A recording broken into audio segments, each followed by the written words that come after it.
2 weeks ago, I posted a video about how my luxury handbags have held up over the many years I've had them in my luxury bag collection. In that video, I only reviewed my Hermes handbags, so today I'll talk about the wear and tear of my other luxury bags. First of all, let's start with my Lady Dior bag.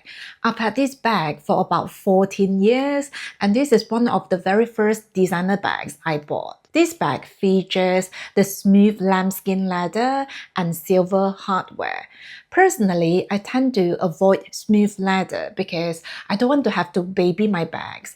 But I bought this one because I thought the smooth leather looked so perfect with this bag design. While I'm glad to say I haven't had any regret with this purchase. If anything, I enjoy this bag way more now than before. In terms of wear and tear, the leather is still looking amazing. I hope you can see the leather is still really puffy and supple. I've had a very good look at the bag and I cannot see any scratches or scuffing on the body of the bag. However, there's a very light scuffing on the leather of the top handle. This is not alarming for me because I do love carrying this bag using the top handles, and quite often I wear my jewelry, so that probably explains it. By the way, I love the rigid design of the top handles.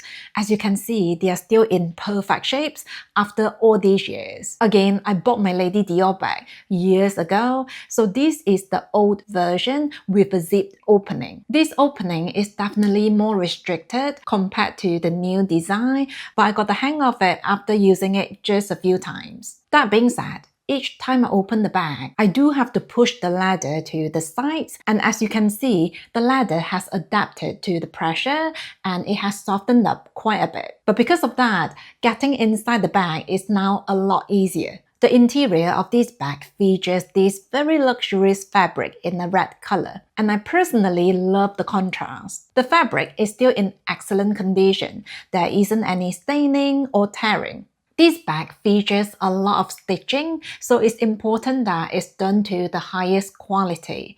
While so far the stitching is still looking perfect everywhere, and I cannot see any fraying or breakage. And now let's talk about the hardware. The statement element of this bag is of course the Dior charm. But because they are constantly contacting each other, you will see some scratches. I've also noticed that O is beginning to show some tarnishing. The leather tag is surprisingly still in a very good condition, apart from a small indentation on the side. The leather on the shoulder strap is still looking perfect, but there are some scratches on the hardware. And you're not going to believe this, but while I was inspecting this bag for this video, I noticed I have left all the stickers on the rings. I don't even think I'm going to remove them now because they blend in so well. More importantly, thanks to the stickers, there isn't any tarnishing on the rings, so I think I'll just leave them where they are. Overall, I'm really impressed with how my Lady Dior bag has held up.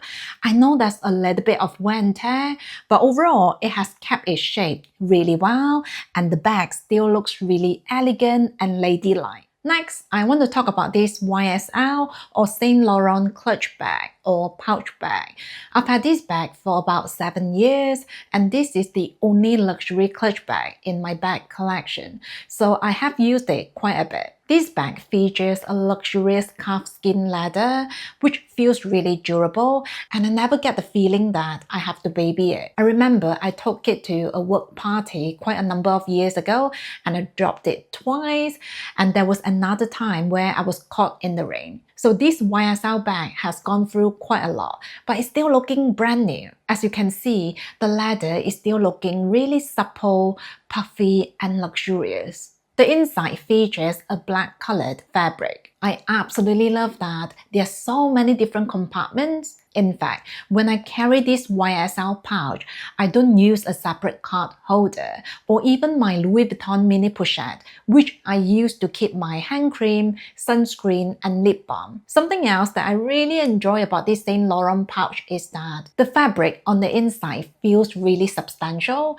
It almost feels like you have a bag insert inside the clutch bag. And when you keep things in there, everything feels really nicely supported. One of the many reasons I bought this YSL pouch instead of, say, the Hermes GJ is actually because of this leather strap. This looks like a very nice accessory, but it's actually really practical as well, especially when I need to be hands-free. The zipper is another feature that I really enjoy about this YSL pouch. It feels really smooth. In fact, this reminds me of the Louis Vuitton zippers, which are also really easy to work with. In terms of the hardware, the YSL logo is still looking brand new and so shiny, and there are no signs of tarnishing or scratches. Overall, the hardware has done really well. In fact, even the zipper pull shows really minimal wear and tear. Overall, I'm very happy with this YSL pouch and how it has held up as well.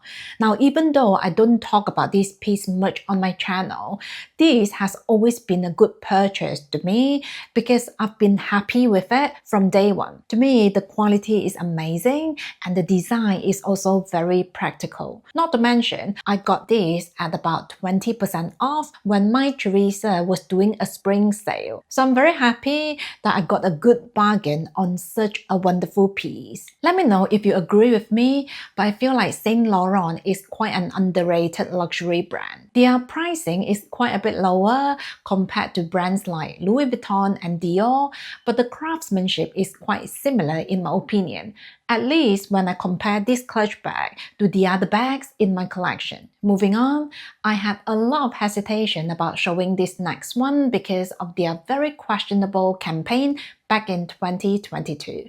But I thought I should give you guys an update in case if anyone is interested to buy this bag. I bought this Balenciaga Mini City about 10 years ago, and before the controversy, I have been using it a lot for daily wear and also traveling. And the whole time, I never felt like I had to baby it. I remember bringing this with me when I went to New York years ago, and I wasn't worried about this bag even when I was in very crowded places. This Balenciaga Mini City is quite easy to use because it has a very simple design with a zipper, so this is a very wearable and functional crossbody bag. Now, before I stopped using this bag, there was already quite a bit of wear and tear. For example, there are some white patches on the leather. I looked into it, and there's a very high possibility that this is mold. On the edges, there's quite a bit of wear on the leather as well. Now, this should be quite easy to restore, but I thought I should point this out to you guys. This bag features a lot of hardware.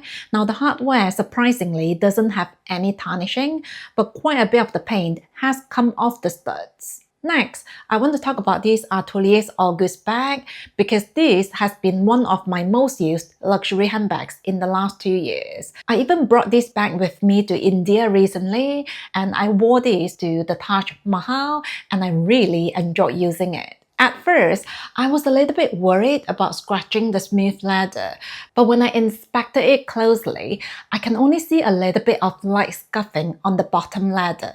Apart from that, the leather is still looking incredibly smooth, supple, and shiny. And in terms of the hardware, there's a tiny little scratch just on the ring here. But overall, I'm really impressed with this bag. Now, this is just my personal opinion, but if you really enjoy smooth, luxurious leather, but you don't want to pay Celine or Hermes prices, this brand is a really good option. This looks so classy, and honestly, it's really easy to style as well. On top of that, because the pricing is quite a bit lower, you wouldn't panic as much about putting the smallest scratch on it. At least that's the case for me. Personally, I really enjoy having some variety in my handbag collection. For example, we recently went to India for the very first time, and I wanted to look more low-key because I wasn't too familiar with the area. And I feel like this bag did the job perfectly. Now, this is not a sponsored video. I've been talking about this bag forever, but if you're interested, I have a discount code down below for 10% off. I hope this is helpful. In the next video, I'll be reviewing the wear and tear of my Chanel and Louis Vuitton handbags, so please stay tuned. Until then, take care and I will see you soon.